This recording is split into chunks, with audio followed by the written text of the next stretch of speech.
I had to ask the worker there to get me a diaper because I could not stop shitting my fucking pants. Into the fucking yoga studio, into the fucking gym, shit in my poopy pants.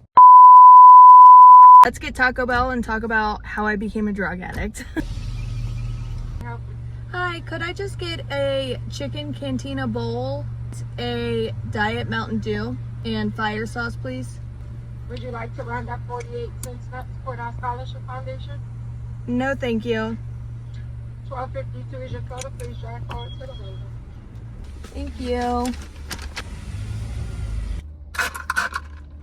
You know, I started getting the chicken cantina bowl so I could feel better about myself when I got Taco Bell and when I wanted fast food, and you know, it's pretty low cal, but honestly, it hits. Like, I've actually been really enjoying this, and I feel like they don't ever really make it bad. You know, like sometimes I love a Crunchwrap, but I'll go to get a Crunchwrap and if it's made badly, it just ruins the whole experience. But I feel like you just can't go wrong with the Cantina Bowl, honestly. So two of my most asked questions that I get are how I became an addict and how I got clean. And if you're here from TikTok, probably know some of the story, but I guess I'm gonna dive in a little deeper into that today. Like, hello, I'm excited. So basically growing up, I was super sheltered. My parents were super strict.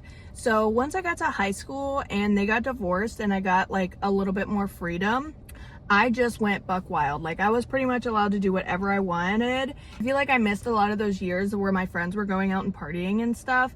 So I felt like I had to play catch up. Like, I just went out and went buck wild, basically. And I did your normal high school stuff, smoking, drinking, maybe doing a little booger sugar here and there, doing some Adderall in college.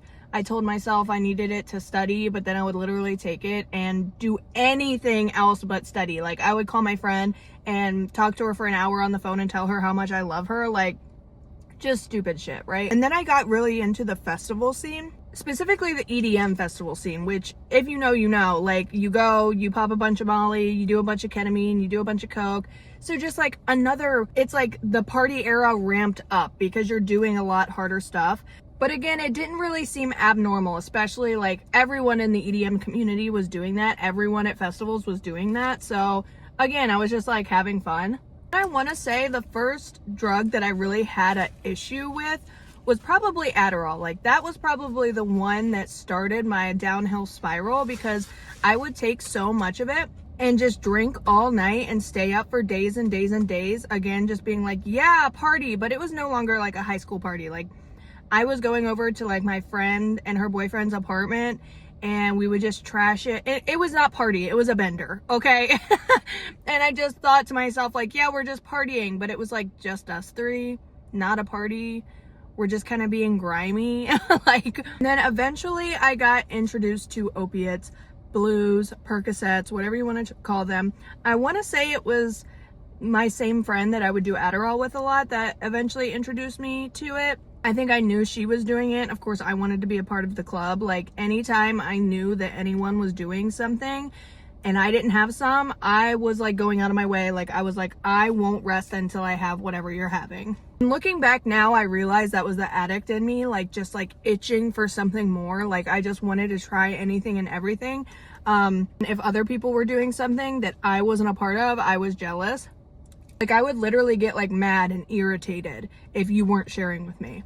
I would pay whatever it was in that moment. Like, I didn't care, just give it to me. I don't care what it takes. So basically, I tried opiates for the first time. I believe it was like a Perk 30 or something. I snorted it, and I feel like a lot of addicts will tell you the first time I ever did this, I felt like I was full. I felt like I was complete, like this overwhelming. For some reason, this happens to me with a lot of drugs. The first time I try something, a lot of the time I feel nothing. It was so weird. I felt itchy like you do on a Percocet, but I didn't feel high. So weird, right? Like, that happened this first time I did acid too. The first time I did LSD, didn't feel it. I want to say the first time I did Molly also didn't feel it. So weird. I don't know what the fuck is up with my brain in that regard, but so pretty much everything I chose to do at least twice. And because I did it and I'm like, I feel nothing, so I do it again.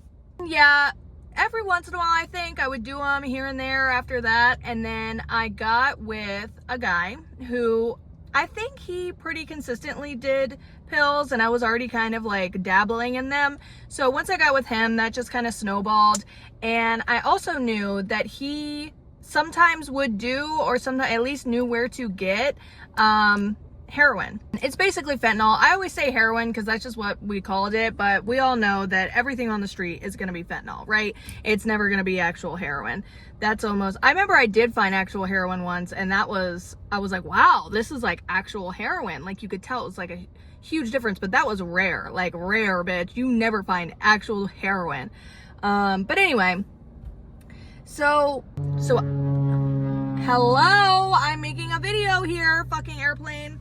So I knew he knew where to get H, and I really wanted to try it. And I wasn't gonna stop until I got it because I'm a sick, fucked up degenerate. So I argued with him back and forth. Like, he was like, no, no, no. And I was like, yes, bitch, like, you do it. It's not fair if you do it and I'm not able to do it. Like, what the fuck is that double standard? And he lived in like a trap trailer, basically, where he lived with some of his family or like friends that he knew. And I don't know why I thought none of this was a red flag. Like, I think going over there, I didn't really realize it was a trap trailer.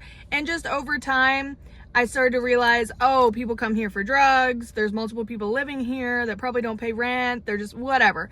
Anyway, I'm staying there. He goes out and he gets me heroin. And I try it for the first time. I snorted it and don't remember anything. I blacked out. So the first time I ever did heroin, I overdosed.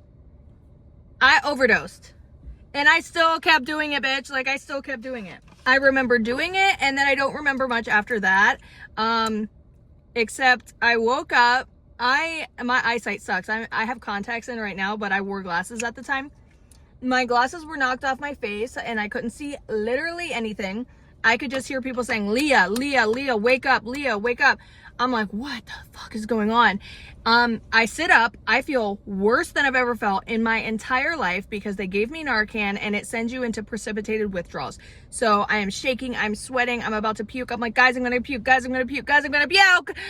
And everyone just stares at me. No one gets me a fucking trash can. I'm like, please give me a trash can. I end up puking. I remember puking, but I just forget where. But I remember I needed to puke so badly. That was like the first thing on my mind as soon as I woke up is, oh my God, I feel like shit. And oh my God, I need to puke. And I remember nobody helping me.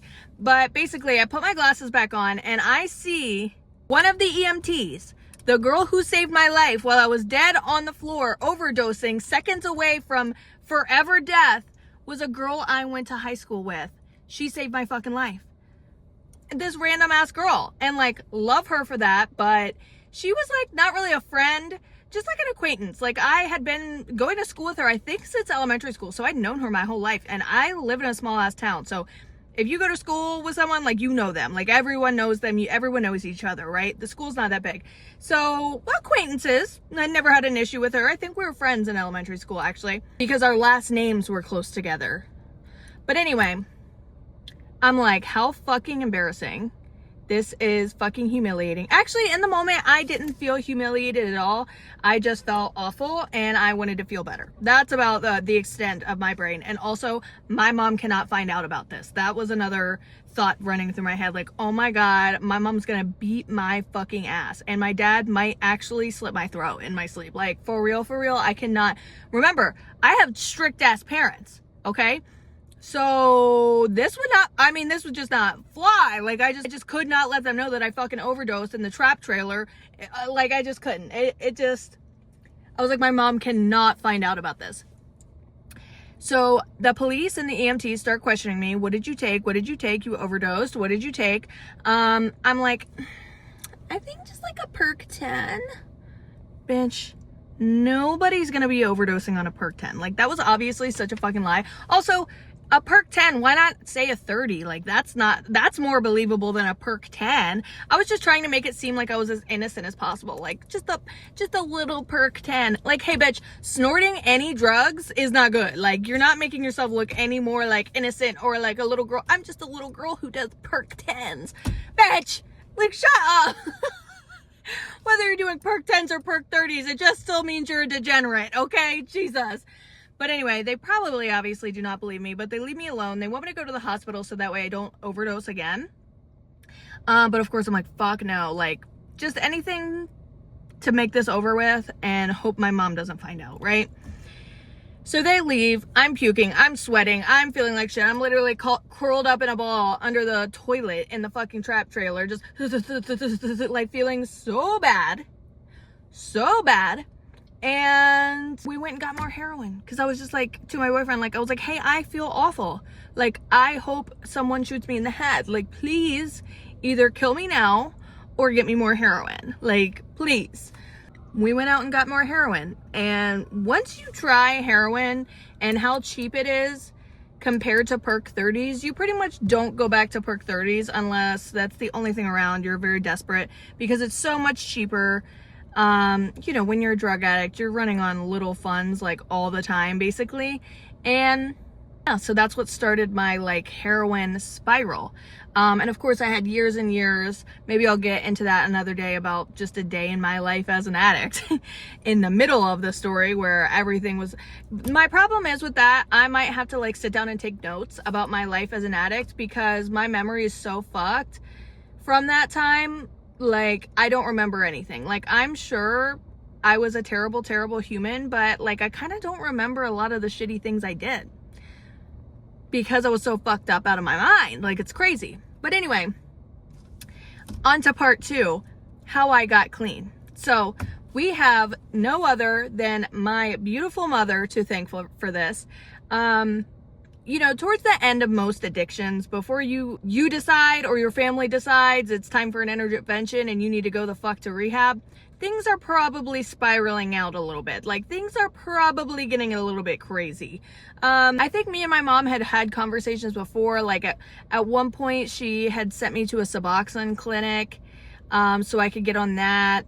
And I was going to there for a while. Again, it's hazy. I'm going to have to take notes. But I do remember before rehab, she had tried some other interventions, like to the Suboxone clinic and blah, blah, blah. And of course, then I was just like, what was I doing there? Was I actually on the Suboxone? Was I taking it? Oh, it was methadone. It was methadone. She sent me to a methadone clinic. I forget, was I doing the methadone and the heroin, or was I just doing the methadone? I kind of forget. And also they drug test you there, so I'm not sure how that worked. Whatever was happening, I was lying to her and being like, oh good, I'm clean and on methadone, like no biggie.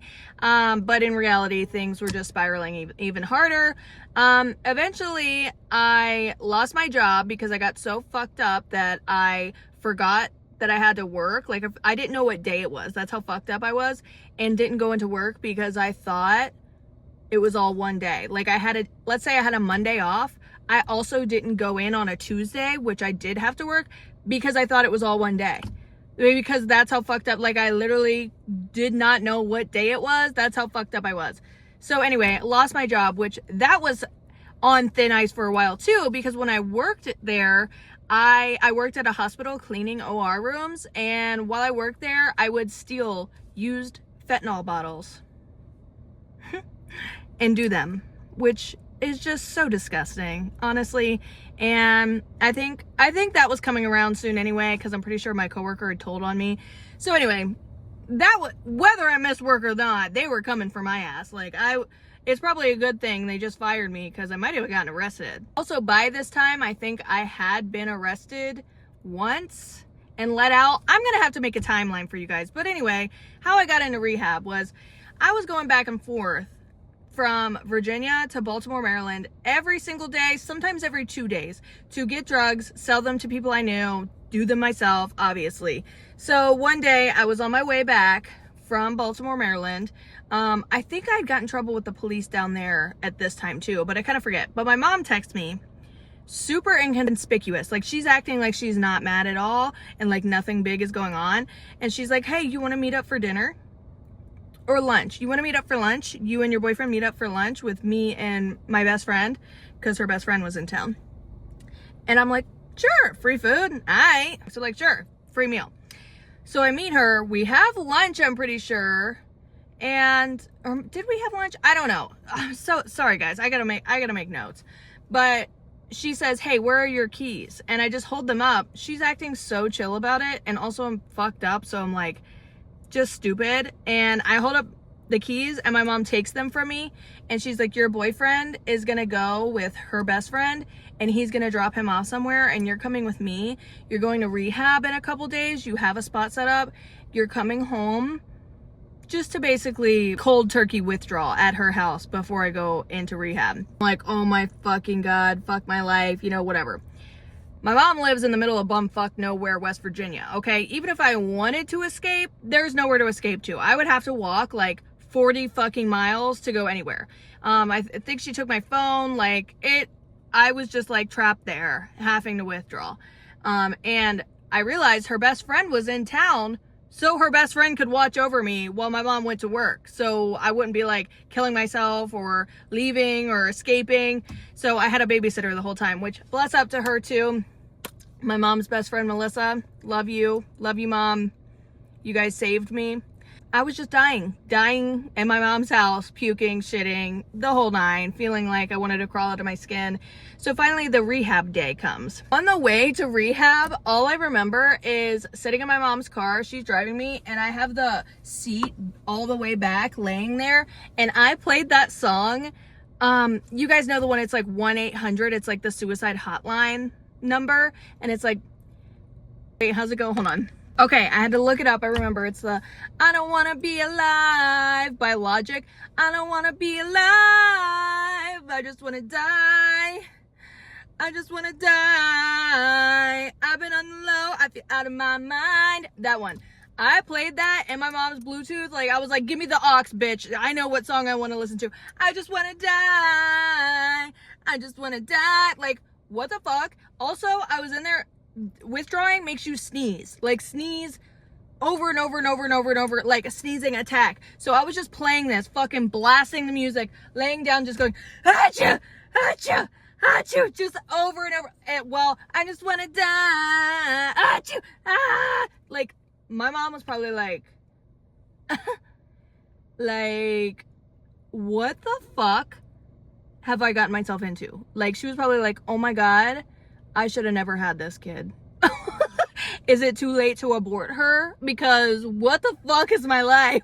So anyway, we get to the rehab and rehab check-in, pretty normal. By the way, most people go to a detox center before they go to a rehab. So most people go to a detox center, they'll give you a little Suboxone, they'll give you a little Ativan, they'll give you a little something to make your withdrawals not so bad. No, not me, bitch. I was going from withdrawing straight into rehab. And by the way, a holistic rehab, they don't do Suboxone, they don't do methadone, they don't do any of that feel-good shit. They are 100% natural, holistic, whatever. They don't even let you have sugar in this bitch, okay? So I go in, I check in. You know, they take your clothes, they want you to do a pee test, yada yada. Girl, I was withdrawing so bad, shitting my brains out. When I went in, and of course, if you've ever taken a pee test, you know, you take the pee test and they say don't flush once you're done because they just, I don't know, want to make sure, who the fuck knows, like you didn't do anything with the pee. And I go in there, I go to pee and I just have to shit. Like I don't shit in the cup, but I diarrhea in the toilet. And I had to go out, not flush, and be like, I'm sorry, I like couldn't help myself. I shit all in your toilet, like explosive diarrhea. And she was just like, okay. Like, how fucking humiliating. How fucking humiliating.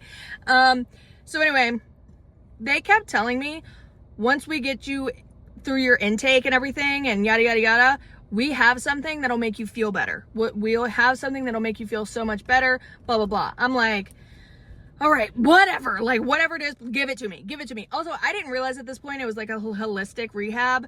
I'd never been a rehab. I'd never been a detox. So like, I didn't know what was going on. I was just like, I'm fucking dying. Someone help me. Do my intake or whatever.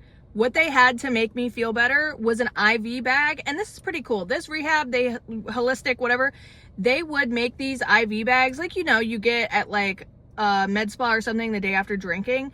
It's like those, but they would mix different nutrients and shit and vitamins in the IV bag depending on what you were using. So if you were an alcoholic, they had like an alcoholic mixture. If you did cocaine, they had like a cocaine mixture. Since I was doing fentanyl, they had like a fentanyl mixture, right? So they were like, this is gonna make you feel so much better, blah, blah, blah. Bitch, first of all, trigger warning for veins and needles and stuff like that. My veins are already tiny. Like on a good day, it takes people a couple tries to get my vein. And Also, I was like malnourished as fuck. Okay, I hadn't eaten, I hadn't slept, like I hadn't had any fucking water, like, so I was dehydrated as shit. So you know your veins get like even smaller whenever that happens. And then they have this old ass bitch, she has to be like 80, glasses down on the end of her nose, searching. I'm like, oh God, this is gonna go bad. This is gonna go so bad. Like, she is not gonna be able to find my fucking vein. Like, I'm scared, bitch. I'm scared. Because even though I was like putting needles in my own arm, it's still like, Jesus Christ, this lady's gonna be here forever digging it under. Like, no, bro. So anyway, sit there for like 30 straight minutes while she tries to find my vein and she can't get it. So I never even got the one fucking thing. I don't even know how much better it would have made me feel, to be honest, those IV bags, but I didn't even get that. Okay. And that's another thing about going to rehab. You have to like do all the little shit. That's why they send you to a detox center where you can just lay in bed, get some Ativan, get some medicine, make you feel a little better till you surpass like the first 3 or 4 days of withdrawal. So you're feeling a little better by the time you get into rehab and you can do all the rehab activities. No, I was just fucking day 3. And day 3 is the worst day of withdrawals. Everyone knows that. So I was on day 3 in the fucking rehab, bitch. They made me go to meetings. They made me go to the gym. They made me go to yoga. Bitch, I had to ask the worker there to get me a diaper because I could not stop shitting my fucking pants. So I was walking around this bitch into the fucking yoga studio, into the fucking gym, shit in my poopy pants. Poopy pants climber, that was me. Poopy pants Leah, that was me, okay? Shit in my fucking pants all through this rehab, just shitting. Just uncontrollably shitting. How fucking humiliating, bro. How fucking humiliating. Like, I don't ever really feel the need to do heroin again, but if I would, someone needs to play that fucking feeling on for me on repeat because humiliating, bitch, humiliating. I stayed at that rehab for, I don't know, a little over a year. I went through all the phases. They had the first phase where you're just like on complete lockdown. You have to ride the bus to your classes. You don't have your car. You don't have your phone. Went through second phase, you get your phone, your car back, that kind of thing. And then the third phase where you live in their house with other sober people, but you don't really have to go to the rehab classes. You just like have therapy through the rehab. So yeah, I finished that. Maybe one day I'll make another video about rehab in general and also like the years of my drug addiction. Because let me tell you, rehab, they don't tell you, they all say like, oh, if you just get off drugs, you'll like magically be a better person. No, bitch. I think I was more fucked up of a person in that first year off of drugs than I ever was when I was doing drugs. Like, yes, what I was doing on drugs was more extreme and could have killed me. But in rehab, you know, you're just around a lot of other people learning how to live life off drugs and you're trying to live life off drugs. They don't tell you you're in there and you are emotionally immature as fuck. You don't know how to do anything. You don't know how to talk to other people. You literally don't know how to be sober. I did a lot of fucked up things to a lot of people in that rehab. And they honestly should have kicked me out a few times because I was breaking so many fucking rules. But thankfully, they kept me because I owe a lot to that fucking rehab too for getting me sober.